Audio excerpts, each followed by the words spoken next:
Magandang gabi po sa inyo lahat. Dito na naman po ako. Ito po ang ating Grace and Truth for You, mga kaibigan. At from my house to yours, from my heart to yours. Muli, magandang gabi po. Kung kayo ay nandyan sa Middle East, ay magandang gabi na. Okay.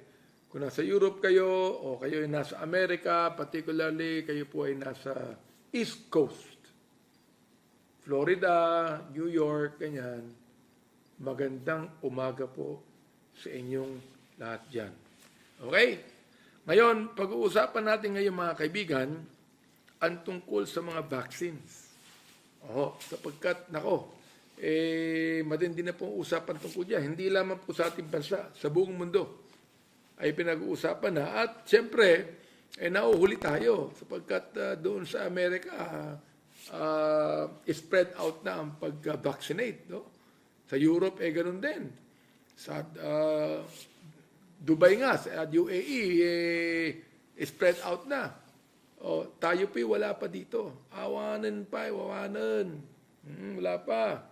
At ang sabi, baka second quarter pa, o June, o August, makakarating. Nako, tagal niyan, di ba? Pero, unahin ko muna yung cases natin,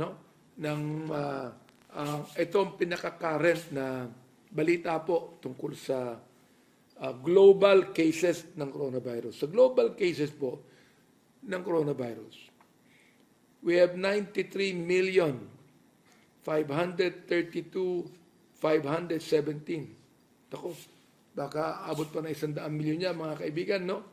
At ang namatay naman po ay 2,002,392, which is only 2% of all of those infected. Ay maganda na, 2% of all those infected. Okay na, no? Ang nakarecover naman ay 66,812,307 or 71%. Adi okay na, no? Ayos na yan, di ba? Okay. Ang top 3 po naman na napakaraming cases ang US. Ang US po ay malapit na mag 24 million. Ang India naman ay 10.5 million at ang Brazil ay 8.3 million. Ito naman po sa Pilipinas. Akala po natin mahaba na, no? How I wish. How we wish, di ba? Ako akala ko din talagang pababa na yan, okay na yan, nagiging ano na tayo, very positibo dyan. Yung pala, talaga namang negative. Maganda pa naman yung negative, mga kaibigan. Mas maganda yung negative kaysa positive. Ano po? Pero ito po, sa Pilipinas po, kanina, ay nadagdagan ng 2,048. 2,048 ang cases dito po sa Pinas. Yun po ang dagdag kanina. Kaya ngayon, meron na po tayong 494,646 na cases sa buong Pinas, mga kaibigan. Ang nakarecover ko ngayong araw na ito ay 551. 551 lang po ang nakarecover ngayong araw na ito. Therefore, ang nakarecover po ay 459,737. Maganda na po yan. Maganda na po percentage yan. That's more than about what? 85%. Pero matindi po yung namatay ngayon. 137 tao po ang namatay ngayon. Dito po sa Pinas, namatay sa COVID. Which brings to 9,876 death, mga kaibigan na. Dito po sa Pinas, yan po ang talaan. That is the tail of the tape, mga kaibigan. At I don't know, mukhang hindi na po talaga maganda. Dumadami. Dumadami. I'm not very happy about it. At palagay ko, walang sino mang tao mula sa Pangulo hanggang sa pinaka-ordinaryong tao sa Pilipinas ang masaya. Ang masaya. Pag pinag-uusapan po itong vaccine na ito, mga kaibigan. Ngayon, pag-uusapan po natin, yung tinatawag nating, paano ba yung effectiveness ng vaccine o yung efficacy po ng vaccine? Ano ba yung pinakamagandang vaccine? Unang-una po, babasahin ko ang write-up ng isang expert epidemiologist sa bansa. Kilala niyo ito, mga kaibigan. Ito po si Edsel Morris Salvana. Edsel Morris Salvana. Inyo po nakikita ang mga write-up niya sa Facebook, tungkol po sa coronavirus. Ito po naman, tungkol sa vaccine. Makinig po kayo, dadahan-dahanin ko ha. Sabi niya, I think we need to step back and take a deep breath from all this noise. Vaccine confidence is taking a beating from non-scientific and non-peer-reviewed data circulating around. Totoo yan. Science, by press release, is the antithesis of true science. O yan ha. Narinig nyo ha. Narinig nyo ha. Mga press release po dyan na pinapaliwanag dyan ang sabi po ni Edsel antithesis daw yan ng totoong science. Bakit po? Because true science is carefully looking at the data or data, analyzing and reanalyzing what's going on. Reviewing, observing, reviewing. Napakarami na nangyayari dyan. And deciding on how best to move forward. We need to act on data with cold objectivity, not speculate on motives or political intentions. Yan. Malinaw ba? Malinaw ha? Cold objectivity. Pag sinabi natin cold objectivity, wala pong nai-involve na emotion dyan. Wala pong nai-involve na bias motive dyan. Ha? Ibig sabihin nyo, totally objective. Number one, ang sabi niya, vaccine efficacy is measured many ways. It can be prevention of any infection, both symptomatic and asymptomatic. Prevention of any infection. Disease, ito yung symptomatic infection, and severe disease. Prevention po.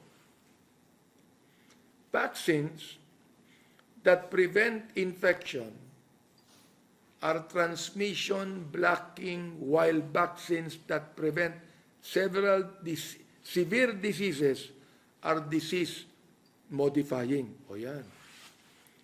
Meron pala pagkakaiba yun. Vaccines that prevent infection are transmission blocking. O, yung pong mga vaccine na preventive. Kaya sabi ko palagi, hindi curative to preventive, no? Ay binablock po yung transmission ng virus. Meron namang vaccine that prevent severe disease. Yun ang disease modifying. Ibig sabihin, kung halimbawa meron ka ng virus, na vaccinate ka, napiprevent na maging severe ang symptoms. Most COVID-19 vaccine trials measure both outcomes. Ayun, maganda. Most COVID-19 vaccine trials measure both outcomes. Number two, the ideal vaccine will prevent any infection. O yun, Ano yung ideal vaccine? Preventive po ito. It will prevent any infection. Pero, sabi niya,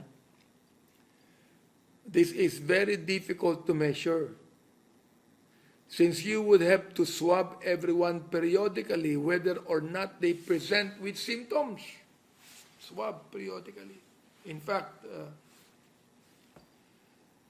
kaya kailangan muna, bago i-vaccinate, 100% negative yan sa swab. Okay. Ano ba? Isa lang po ang nag-attempt nito. Moderna. Moderna trial has attempted this, and while their clinical efficacy is 94%, the transmission blocking efficacy seems to be only about 2/3 effective. Pero, yung 2/3 effective na yan, sabi niya, excellent na ito. Excellent na, pero less than the clinical efficacy. Kaya hanggang ngayon, nag-clinical trial pa ang Moderna. And therefore, more data is coming. Kaya ibig sabihin, mukhang mas maganda yata yung nauhuli tayo kaysa yung nauuna tayo sapagkat yung mga pag nauhuli tayo, lalo po nilang pinag-iigihan pa ang vaccine po. Number 3, each vaccine will be judged on its ability to what? To prevent infection. Ayan. Di lang yan. 3 bagay, no? Its ability to prevent clinical disease and its ability to prevent severe disease. 3. Prevention po ito. Una, prevent infection. Pangalawa, prevent clinical disease.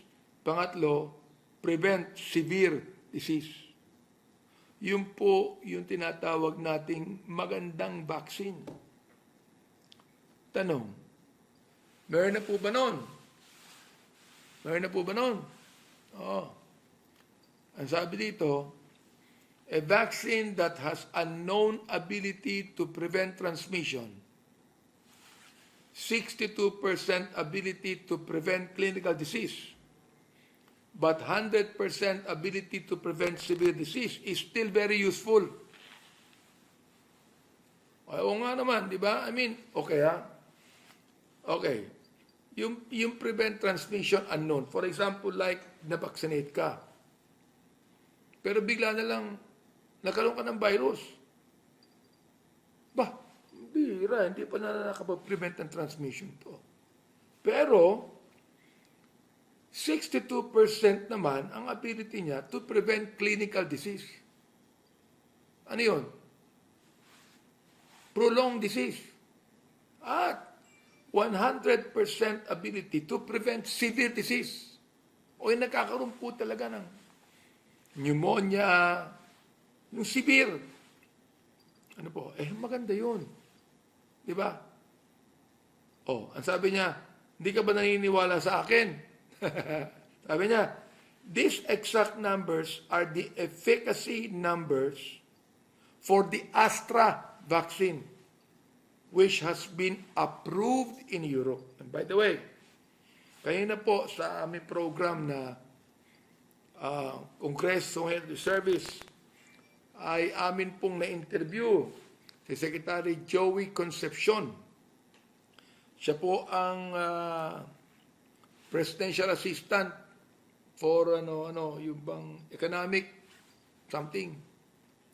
Ang sabi niya, nagsama-sama na po ang may mahigit kumulang 315 mga companies sa Pilipinas na bibili ng 17 million doses ng AstraZeneca. Paghahatian yan. Yung kalahati sa gobyerno, yung kalahati po ay sa private business. Lahat po yan ay libre.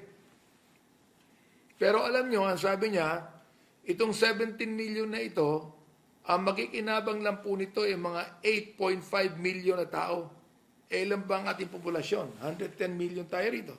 Kakaunti lang mga kaibigan, parang 8% lang ano. Oo, pero mas maganda na yun kaysa wala. Yun, ay okay na sa akin yung AstraZeneca. Pero, maging available po ito third quarter pa. Malayo pa. Malayo pa ang ating kalakbayin dito. Third quarter pa. Pag third quarter po yan, from ano yan? July, August, September. Third quarter pa. Ito. Ito naman, number 4. Whatever the final numbers for Sinovac, yan yung Chinese. Yan yung Chinese. Lapit na pala yung lapit na pala yung Chinese New Year. Nung araw, gustong-gusto yung Chinese New Year kasi alam mo, paborito ko yung tikoy. Binibigyan po ako ng isang member ko, si Cherry, ng sugar-free tikoy. Sarap, no? Luluto mo yun, piprito mo yun, hati-hati mo, piprito mo sa itlog. Ay, pambira. Zarap. Oh, ano ba yung aking Ma?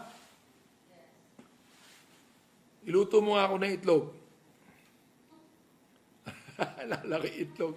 O, siya nga pala, kung ikaw ay positive, o kahit hindi ka positive, pero kung positive ka, kumain ka ng itlog araw-araw, 1 or 2 eggs a day. Okay. Billy, mag-boil ka ng 2 eggs. Ayan. Okay Ayan naalala ko Mahalaga yan Sinovac. Sabi ko nga sa inyo, pag 2 boiled egg, mag-boil ka ng 2 eggs. Sinovac, mga kaibigan. Nako, February 12 pala ang celebration ng New Year. Nung araw, pabiling talaga namang, nung araw pag ako, gustong-gusto ko yung Chinese New Year kasi may tikoy, may hopya, at may mooncake. Naghahanap ako ng mooncake na sugar-free, mukhang wala. Test bangkot, mukhang wala. Paborito ko pa na. Pero ngayon, ayaw ko na ng Chinese. Kaya imbes na sabihin ko, kung hey fat choy, ano sinasabi ko? Kung hey mo, fat choy ka. Ayan. Sinovac. Ang sabi Sinovac, nung unang clinical trial nila, 50%. Tapos naging 78%. Tapos naging 91%. In media so far, yun and 100% prevention of severe disease. Sa media. Ano ba paniwalaan nyo? Media or true science? Ito ngayon. Kinakailangan daw i-review ang data on 3 bagay. Review the data on prevention of infection, disease, and severe disease. Sabi nitong sa Edsel, if this vaccine prevented only 50% of clinical disease but prevented 100% of severe disease, I will not take it. Yun na, sabi kung itong vaccine na itong Sinovac na ito, ay nagpiprevent lang ng 50% of clinical disease. At nagpiprevent ng 100% of severe disease. I would not take it. I would take it. Sabi niya, kukunin ko na yan. Bakit? At least, meron ka 50% na prevention ng clinical disease eh. Mahaba-haba na yan. Tapos, biro mo, 100% prevention. Ha? Mayroon na yan, pastor, kasi CNY na sugar-free mooncake. Yun na, yun. Yun. Kung hey ka, patsoy mo. Ayan ha. Okay. Ito yan. Remember, Pfizer is 95% clinically effective. Okay yung fried eggs, James, pero mas maganda yung boiled egg. Ha? Mas lesser yon sa cholesterol. Oh. Remember, Pfizer is 95% clinically effective but only 89% effective for severe disease. Ayun. 95% clinically effective but only 89% effective for severe disease. Ibig sabihin yan, pag sinabi nating the prolonged disease, 95% ang prevention yan, pero yung severe disease, nagiging very severe yan, 89% effective. Magandang data, no? Magandang data yan. Kaya nga alam nyo, sabi ni Edsel, ng bawat bansa, need to have real experts. Wag yung media, wag yung, need real experts to review the data for the FDA before considering use. Ayan. Yung FDA po ng bawat bansa, dapat may real experts to review the data bago gamitin. Number 5. To undermine a vaccine, even before we have full data and already declare that it is useless without considering all outcomes is dangerous and will cost lives. Ayun sabi niya. Kung ina-undermine po natin ang vaccine, bago pa yung full data, dineclare na po natin yung useless or not considering all the outcomes. Dangerous po yun. It will cost life. Pero gusto kong sabihin sa inyo, napakalaki na reservation ko sa Sinovac. Ket ba? Hindi mo alam eh. Hindi mo alam kung ano nilagay doon eh. Alam nyo ba, mga kaibigan, mga minamahal, mga anak, pinayagan lamang ng China na mag-inspect ang WHO tungkol sa coronavirus in China 1 year after. Anong ibig sabihin no? May tinatago.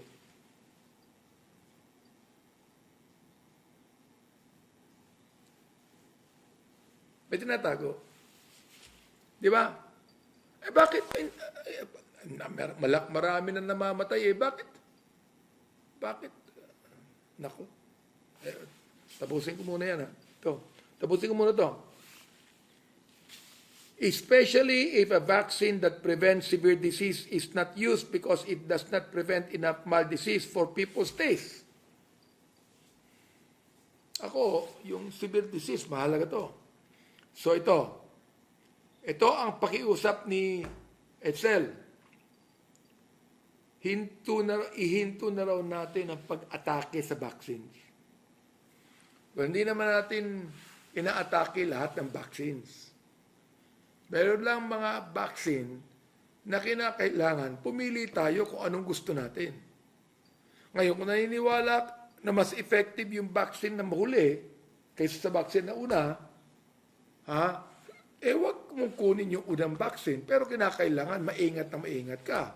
Baka mamaya, hindi ka naging maingat dyan, magkaroon ka ng virus, late ka na sa darating na vaccine. So, sabi niya, stop attacking vaccines. The FDA and the vaccine expert panel will decide which vaccines will be useful to the Filipino people. Ayun! Kaso naman itong kaibigan kong si Secretary Harry Roque, salita ng salita, hindi naman expert, pinipilit pa na, yan kayo Sinovac to. Ayaw nyo, wag. Ito lang atin. Wala na kayong, ano ba?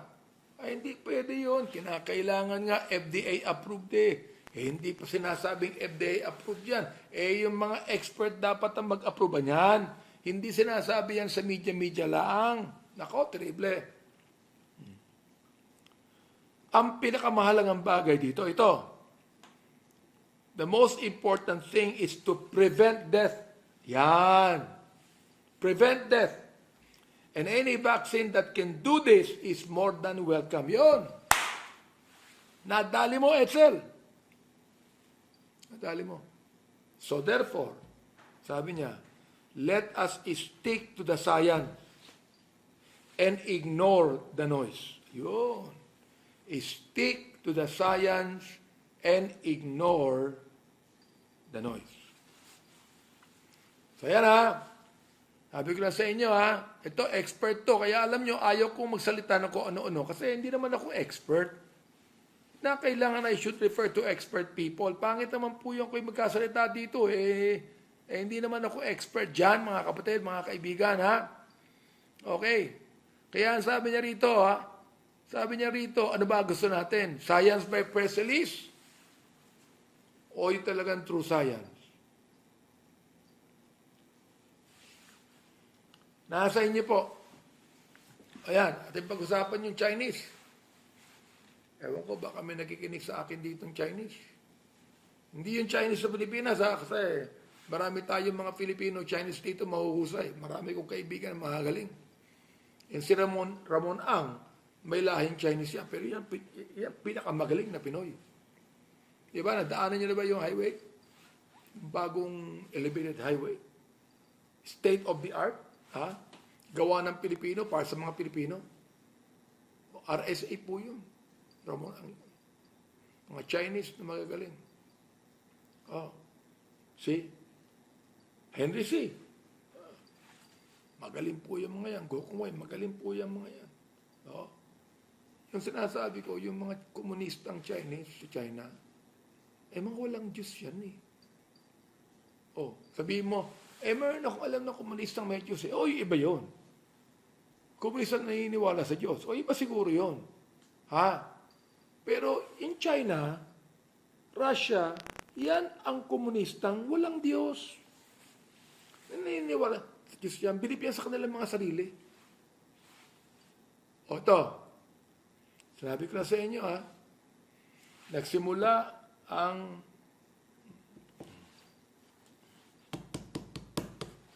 pandemic sa China. Kailan? December pa. December po. Naging grabe na ng Pebrero. Gusto pumunta ng WHO para checkin, para inspect. Ayaw. Kailan pinapunta? Ngayon lang. After 1 year. Anong ibig sabihin po nun? Tinatago kayo, Ano tinatago ninyo, May nakakaalam ba ng Sinovac? Pag tinignan mo yung Sinovac, puro Chinese character na nakalagay doon. I-translate na lang kung ano ba talaga yun. FDA approved na ba? Ng mga expert natin, mga kaibigan. Kaya alam nyo, sinabi ko, perhaps the coronavirus is one of the biological weapons na pwedeng gamitin ngayon sa buong sanglibutan. Inuna ang China. Ang ginawa ng China, sila ay nagproduce ng coronavirus na yan, nakita nila yan, nalaman nila yan, pinarami nila yan, ang kanilang inuna, ang Chinese population, para hindi masisi China. Bakit? Total, 1.5 billion naman ang Chinese. Ano ba niyong matay? 100,000. Walang kwenta yun, di ba? Kaya para at least, na marami namatay sa amin, ha? Okay, ganyan. Hindi nyo masisisi ang China sapagkat sila na apektahan din yan. Nagpunta ngayon sa US. Kalaban ng China ang US. Nagpunta sa Europe. Kalaban ng China ang marami sa Europe. Sino kakampi ng China? North Korea. Kakampi ng China? North Korea. Meron ba? Meron ba? Kahit isa, wala. Can you imagine? Zero transmission ng North Korea? Kaya naman ang North Korea, pag nalaman nilang meron ka ng virus, bang, bang! Todas ka na. Yan po ang paniniwala ng mga traditional na mga komunista. Survival of the fittest yan. Wala nang pakinabang yan. Tirahin mo na yan. Kaya nung araw po, nung araw yung mga komunista, pag nabing, matanda na yan, mga senior na yan, may sakit pa yan. Wala nang pakinabang yan. Papakainin mo lang yan. Okay, patayin mo na. Kakampihan ng China. Kakampi ng China yan. Zero transmission. Vietnam, kakampi ng China. Cambodia, kakampi ng China. Bangladesh, China na ang may-ari niyan. Halos walang transmission. Di ba kayo nagtataka? So, it can be yours as a biological weapon, mga kaibigan. Rebuke me if I'm wrong. Tanong kayo dyan kung mali ako. Sabihin ng mga Chinese, ikalat mo muna yan sa atin. Hayaan mo mamamatay mga 100,000 dyan.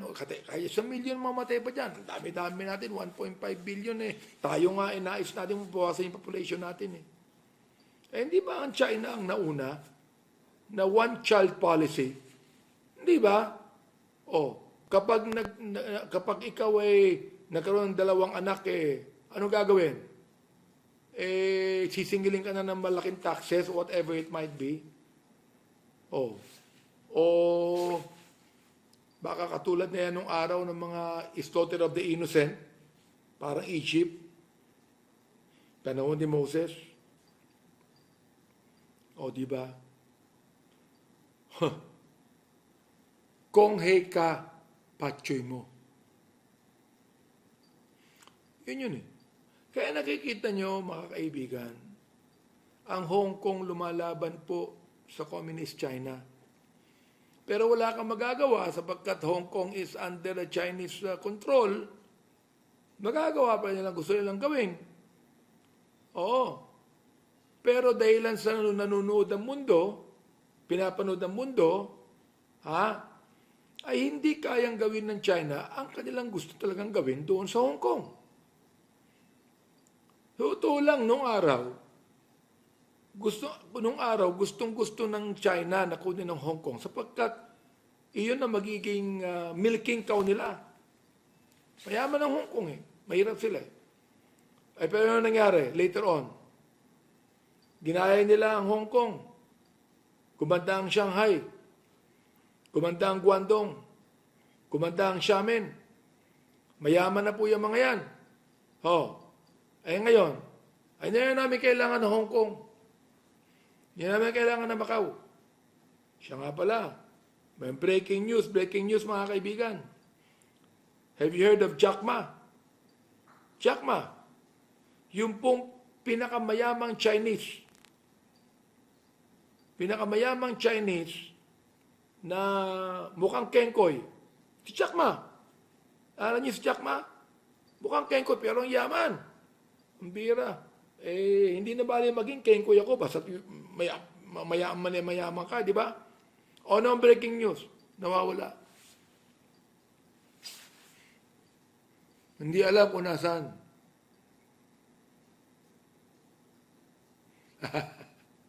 Well, anyway, yes, may English subtitle. Naku, mahirap yata yun. Mapapakinggan sana po na hindi Pilipino. Well, anyway, I will I will speak in English naman. All right, now, ano naman, 60% naman ng ano ko, 60% naman ng ano ko, English eh. Di ba? Oo. Ayan. Jack Ma is missing. He cannot be found because it was told that he offended a Chinese official. Ayan. Ako gusto ko yung Taiwan. Taiwan is not China. Actually, Taiwan is part of the Philippines. Taiwan is more American than Chinese. Ano ba? Pumunta ka sa Taiwan, makikita mo yung kaibahan sa Hong Kong yan. Because Taiwan is more American than Chinese. In fact, mas mahusay mag-English sa Taiwan kaysa sa China, kaysa sa Hong Kong, mga kaibigan. Okay. So, that's it.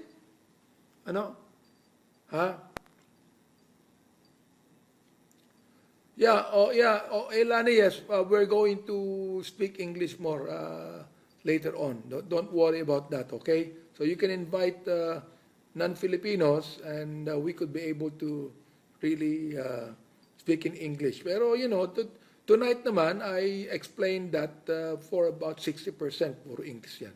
At syempre, mahal mo yung Pilipino, mahal mo yung lingwahe mo, Hindi ka mo mapigilan mag-Tagalog, mga kaibigan. You cannot prevent from speaking Tagalog. You see? And so, ay mag-end na tayo. 10:45 na pala. 10:45 is now 10:45 in the evening. Paalam na po ako,